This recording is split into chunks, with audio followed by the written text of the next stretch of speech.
भारत के सर्वोच्च नागरिक पुरस्कार के बाद चौथा सर्वोच्च नागरिक पुरस्कार है, तो ये हो जाएगा पद्मश्री। कौन सा पुरस्कार भारत के सर्वोच्च खेल पुरस्कारों में से एक है, तो यह हो जाएगा राजीव गांधी खेल रत्न। संविधान का सबसे बड़ा स्रोत किसे माना जाता है, तो यह माना जाता है भारतीय शासन अधिनियम 1935 को। प्रश्न हमारा, तमिलनाडु और आंध्र प्रदेश के तटीय भूभाग को क्या कहते हैं, तो उसे कोरोमंडल बोलते हैं। शांति निकेतन विश्व भारती विश्वविद्यालय की स्थापना किसके द्वारा की गई थी, तो यह की गई थी रविंद्रनाथ टैगोर। भारत का पिट्सबर्ग किस शहर को कहा जाता है, तो यह जमशेदपुर को बोलते हैं। उपाध्याय की प्रमुख रचनाएं कौन कौन सी हैं, तो देखिए यहाँ पर कुछ रचनाओं के नाम हैं, जैसे भारतीय पुनर्जागरण के अग्रदूत और आधुनिक भारत के जनक के रूप में किसे जाना जाता है, तो ये राजा राम मोहन राय जी को जाना जाता है। नमस्कार दोस्तों, एक बार फिर से आप सभी लोगों का स्वागत है हमारे चैनल पर। और जैसा कि आप जानते हैं कि हम डेली ही आपके लिए गवर्नमेंट एग्जाम से संबंधित क्लास लेकर आते हैं। और ये क्लास जो होती है हमारी जीके की क्लास होती है, जिसमें आपको यहाँ पर पूरे इस क्लास में देखेंगे यहाँ पर पूरे 250 प्रश्न, यानी 250 प्रश्नों की ये रिविजन क्लास होगी। सारे ही वन लाइनर क्वेश्चन आपको यहाँ पर देखने को मिलने वाले थे। तो बहुत ही शानदार हमारी क्लास है, वीडियो को बिल्कुल भी स्किप मत करना। और चलिए अपने पहले क्वेश्चन से यहाँ से स्टार्ट कर। तो इतने प्रश्न हमारे यहाँ, और अब अपना नया प्रश्न देख लेते हैं यहाँ से। यहाँ पर इस प्रश्न में पूछा है, आंध्र प्रदेश का लोक नृत्य क्या है। जो आंध्र प्रदेश है वहाँ का लोक नृत्य क्या है, तो वहाँ का नृत्य है कुचिपुड़ी। ठीक है, यहाँ का कुचिपुड़ी डांस यहाँ का है। आगे प्रश्न में पूछा है, भारत के गृह मंत्री कौन है, तो ये हो जाएंगे अमित शाह। ठीक है, आगे बढ़ते हैं प्रश्नों पर। थोड़ा सा यहाँ पर बड़ा किया है हमने। प्रश्न है हमारा अगला, भारत के वित्त मंत्री कौन है, तो भारत की वित्त मंत्री निर्मला सीतारमण जी हैं। नया क्वेश्चन देखिए, भारत के आरबीआई गवर्नर कौन है, तो ये हो जाएंगे शक्तिकांता दास। ये भारत के आरबीआई गवर्नर हैं। अगला प्रश्न देखिए, किस भारतीय ने प्रबुद्ध भारत पत्रिका को शुरू किया। ठीक, कौन से भारतीय ने प्रबुद्ध भारत पत्रिका शुरू की है, की थी या की है, तो ये की थी स्वामी विवेकानंद जी ने। अगला प्रश्न है हमारा, कौन सा पुरस्कार भारत के सर्वोच्च नागरिक पुरस्कार के बाद तीसरा सर्वोच्च नागरिक पुरस्कार है। ऐसा कौन सा पुरस्कार है जो कि सर्वोच्च पुरस्कार के बाद में तीसरे नंबर पर आता है, तो यह हो जाएगा हमारा पद्म विभूषण, पद्म भूषण। ठीक है, नया प्रश्न देखेंगे, कौन सा पुरस्कार भारत के सर्वोच्च नागरिक पुरस्कार के बाद चौथा सर्वोच्च नागरिक पुरस्कार है, तो यह हो जाएगा पद्मश्री। नया प्रश्न देखेंगे यहाँ पर, भारत का कौन सा पुरस्कार भारत के सबसे प्रतिष्ठित खेल पुरस्कारों में से एक है, तो ये हो जाएगा अर्जुन अवार्ड। ठीक है, अर्जुन पुरस्कार जिसे बोलते हैं। उम्मीद है आपको हमारे क्लास के जो प्रश्न हैं यहाँ पर अच्छे लग रहे होंगे। सारे ही प्रकार के हैं। आपने बीच में कुछ बहुत ही छोटे छोटे प्रश्नों को देखा, फिर कुछ मीडियम थे, और ये कुछ हमारे बड़े प्रश्न यहाँ पर आपको देखने को मिल रहे हैं। तो सभी प्रकार के प्रश्नों का संकलन यहाँ पर आपको देखने को मिलने वाला है। नया प्रश्न हमारा है, कौन सा पुरस्कार भारत के सर्वोच्च खेल पुरस्कारों में से एक है, तो यह हो जाएगा राजीव गांधी खेल रत्न पुरस्कार।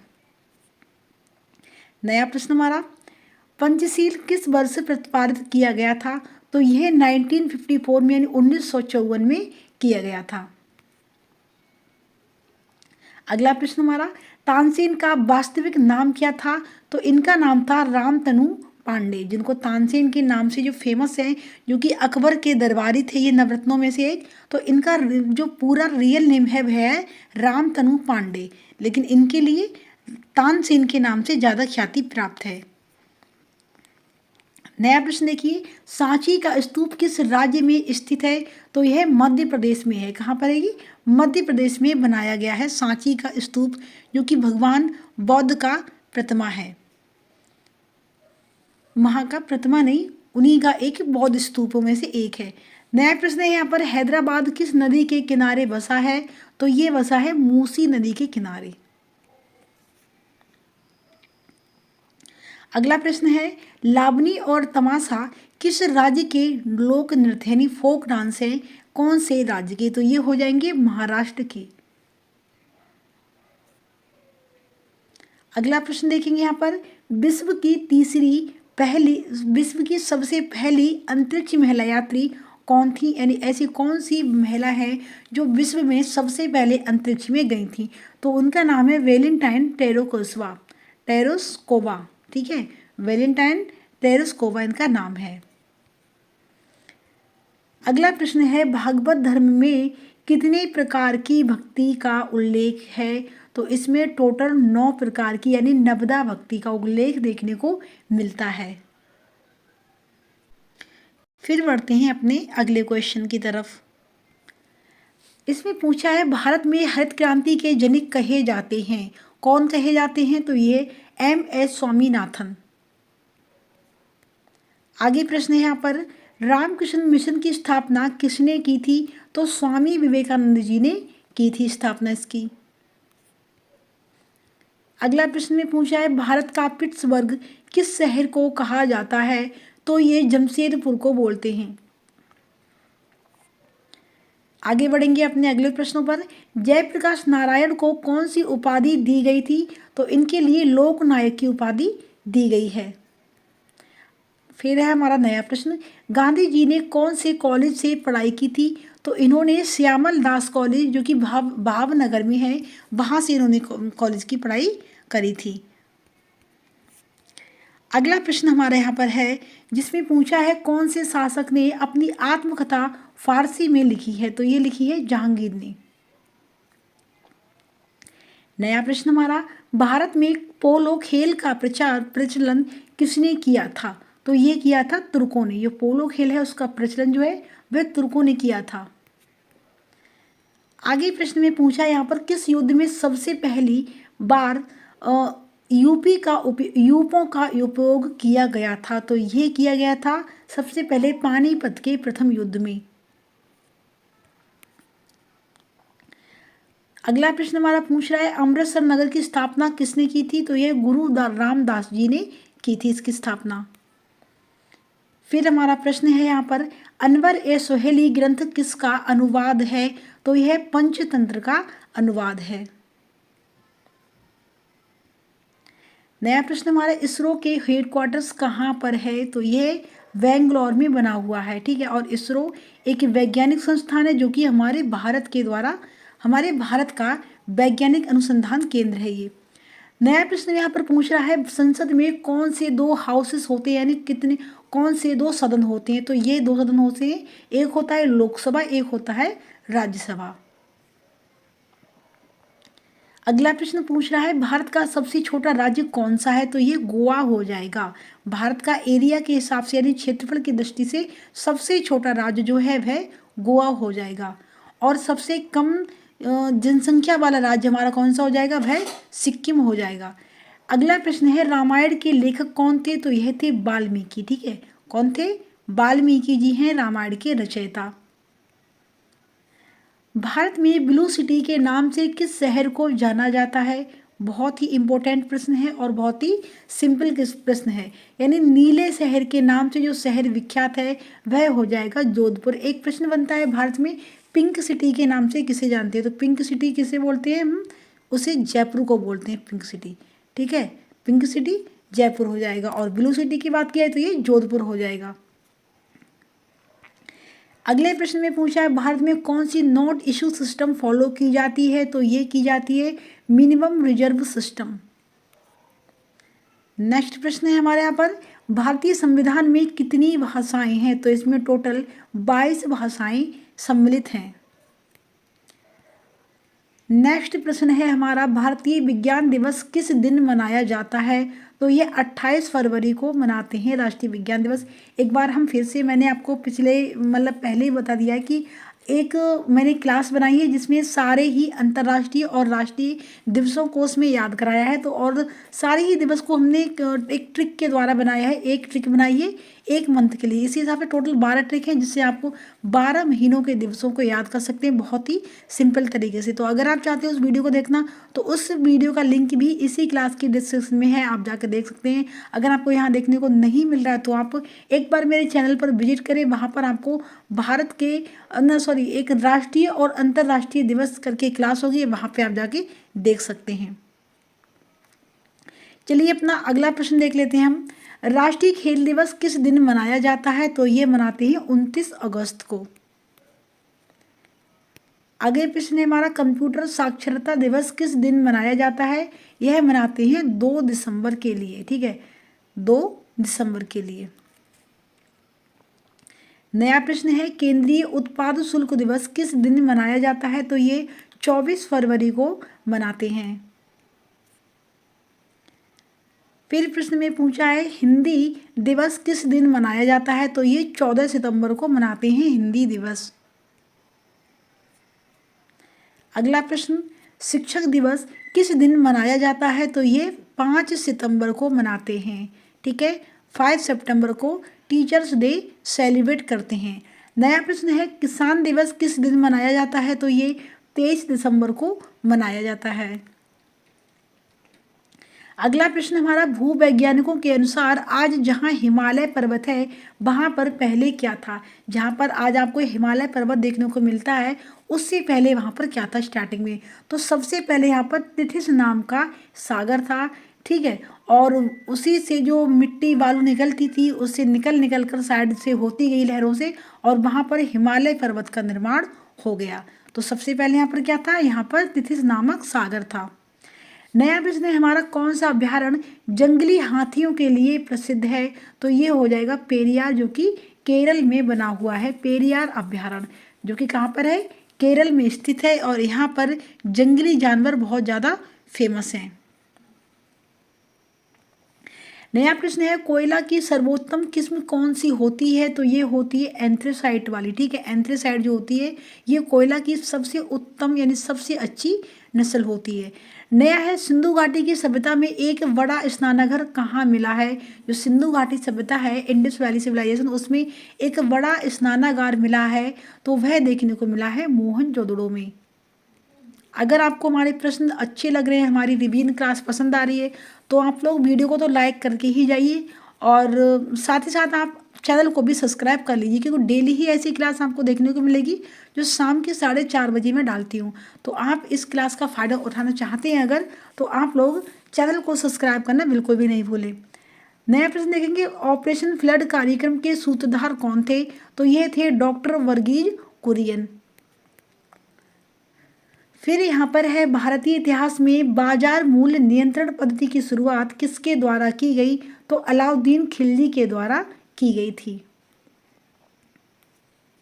चलिए आगे बढ़ते हैं अपने अगले प्रश्न पर। फुटबॉल का ब्लैक पर्ल यानी काला हीरा किसे कहा जाता है? तो ये बोलते हैं पेले को। ठीक है, पेले के लिए फुटबॉल का ब्लैक पर्ल यानी कि काला हीरा मानते हैं। आगे बढ़ेंगे प्रश्न नंबर 150 पर, किस खेल में फी थो शब्द का प्रयोग किया जाता है? तो ये बास्केटबॉल में फी थो शब्द का यूज करते हैं। फिर प्रश्न यहाँ पर देखिए, समुद्रगुप्त का नाम क्या था? समुद्रगुप्त का पुत्र क्या था? पुत्र था, कौन था? तो इनके पुत्र का नाम था चंद्रगुप्त प्रथम। आगे प्रश्न हमारा, बाणभट्ट द्वारा रचित पुस्तक कौन सी है? तो ये इसका नाम है हर्षचरित। ठीक है, बाणभट्ट ने जो पुस्तक लिखी थी उसका नाम है हर्षचरित। नया प्रश्न यहाँ पर देखेंगे, बीजू जनता दल क्षेत्रीय राजनीति पार्टी है? तो ये है उड़ीसा राज्य की। ठीक है, बीजू जनता दल क्षेत्रीय राजनीतिक पार्टी कहाँ की है? ये उड़ीसा राज्य में देखने को मिलती है। नया प्रश्न है हमारा, टेरिडोफाइटा समूह के पौधों में नहीं होता है? तो इसमें पुष्प नहीं होता है, यानी यहाँ पर फूल नहीं होता है टेरिडोफाइटा समूह के पेड़ों में। आगे प्रश्न है हमारा, शुष्क बर्फ का सामान्य नाम क्या है? तो ये है CO2। ठीक है, क्या है? CO2, carbon dioxide. नया प्रश्न देखेंगे यहाँ पर, डायलिसिस की प्रक्रिया संबंधित है? तो ये गुर्दा से। ठीक है, डायलिसिस कहाँ पर होता है? ये गुर्दा से संबंधित ये प्रक्रिया होती है। आगे प्रश्न है हमारा यहाँ पर, उपराष्ट्रपति किस संस्था का प्रदेश सभापति होता है? तो ये होता है राज्यसभा का। ठीक है, किसका होता है? राज्यसभा का। और जो अध्यक्ष होता है लोकसभा का, तो वह होते हैं प्रधानमंत्री।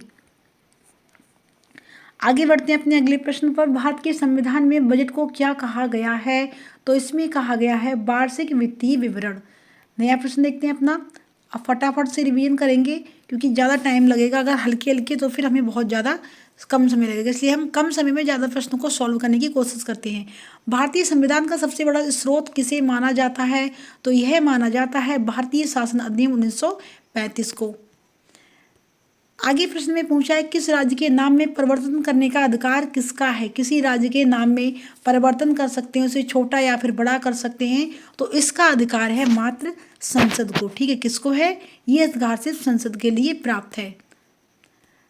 फिर देखिए अगले प्रश्न में यहाँ पर पूछा है नए राज्य के गठन। ठीक है, नए राज्य के गठन अथवा सीमा में परिवर्तन का अधिकार किसको है, तो इसका भी अधिकार संसद यानी पार्लियामेंट को ही है।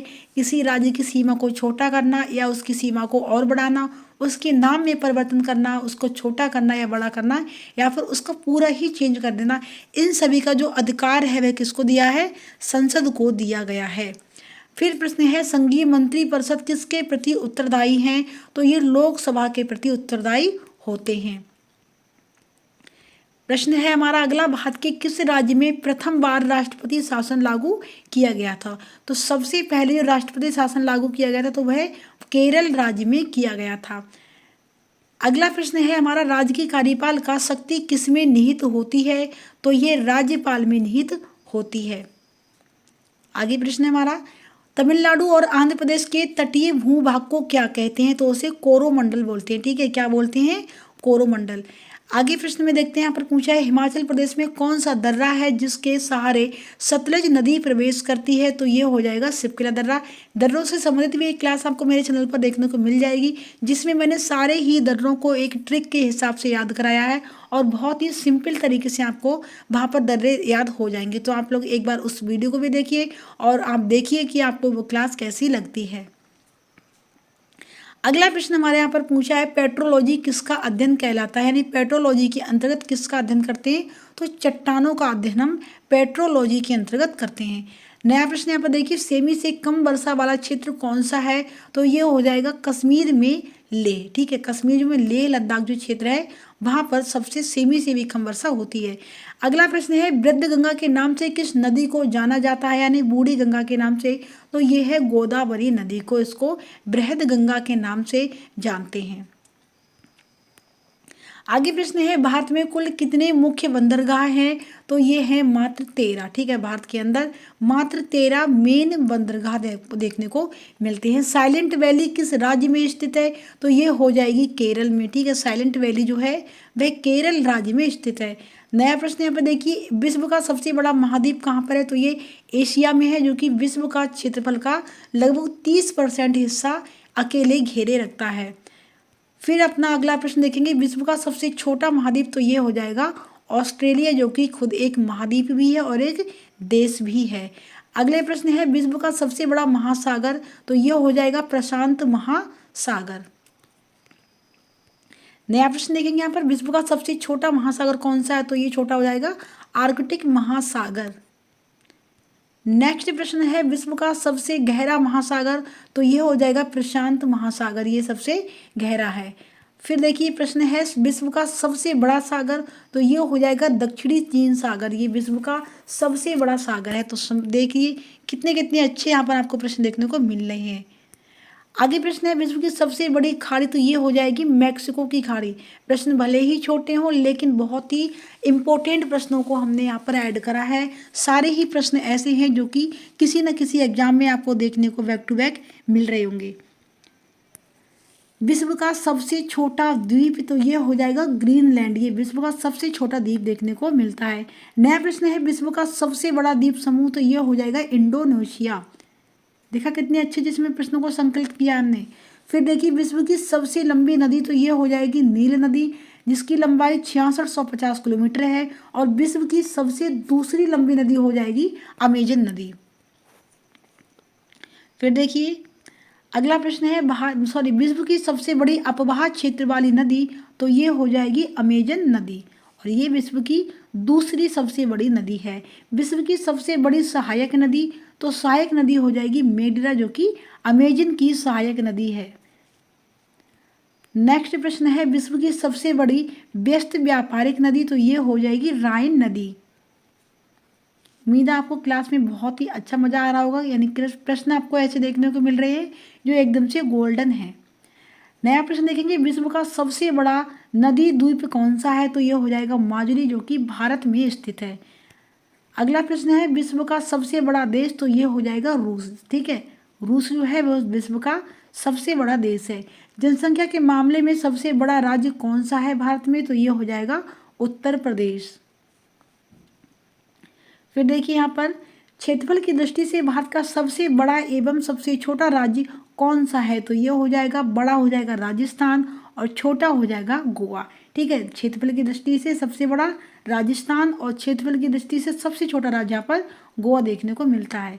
फिर देखिए अपना अगला प्रश्न यहाँ पर पूछा है, हीराकुंड नदी पर कौन सा बांध बना हुआ है, तो हीराकुंड नदी पर महानदी, सॉरी प्रश्न ही हमने यहाँ उल्टा कर दिया, जो हीराकुंड है वह हमने नदी कर दी और जो महानदी है वह हमने यहाँ पर बांध कर दी। प्रश्न ये हो जाएगा कि जो महानदी है इस पर कौन सा बांध बना हुआ है। ठीक है, प्रश्न यहाँ पर क्या हो जाएगा, प्रश्न यहाँ पर हो जाएगा महानदी पर कौन सा बांध बना हुआ है, और इसका आंसर हो जाएगा हीराकुंड बांध। ठीक है, हीराकुंड बांध महानदी पर बना हुआ जो कि उड़ीसा राज्य में स्थित है।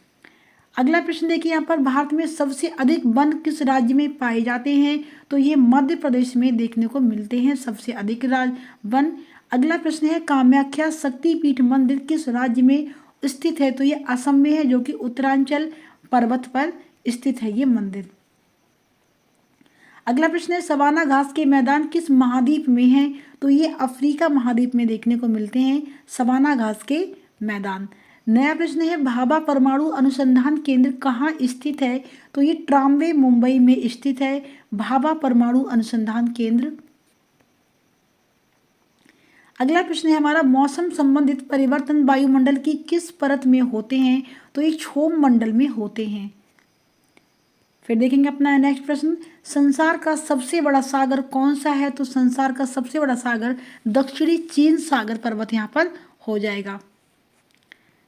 अगला प्रश्न है हमारा, संविधान के प्रारूप समिति के चेयरमैन कौन है, तो ये है डॉक्टर भीमराव अंबेडकर, और डॉक्टर भीमराव अंबेडकर को भारतीय संविधान का जनक यानी इंडियन कॉन्स्टिट्यूशन का फादर भी बोलते हैं। ब्रॉड गेज रेलवे लाइन की चौड़ाई कितनी होती है, तो इनकी जो चौड़ाई होती है तो 676 मीटर इसकी चौड़ाई होती है। नेक्स्ट प्रश्न हमारा, चौरी चौरा कांड के बाद महात्मा गांधी ने कौन सा आंदोलन स्थगित कर दिया था, तो यह किया था असहयोग आंदोलन। अगला प्रश्न है हमारा, भारत में पशुओं का सबसे बड़ा मेला कहाँ लगता है, तो ये सोनपुर बिहार में लगता है भारत में पशुओं का सबसे बड़ा मेला। नया प्रश्न है हमारा, नाथुला दर्रा किस राज्य में स्थित है, तो ये नाथुला दर्रा सिक्किम में स्थित है।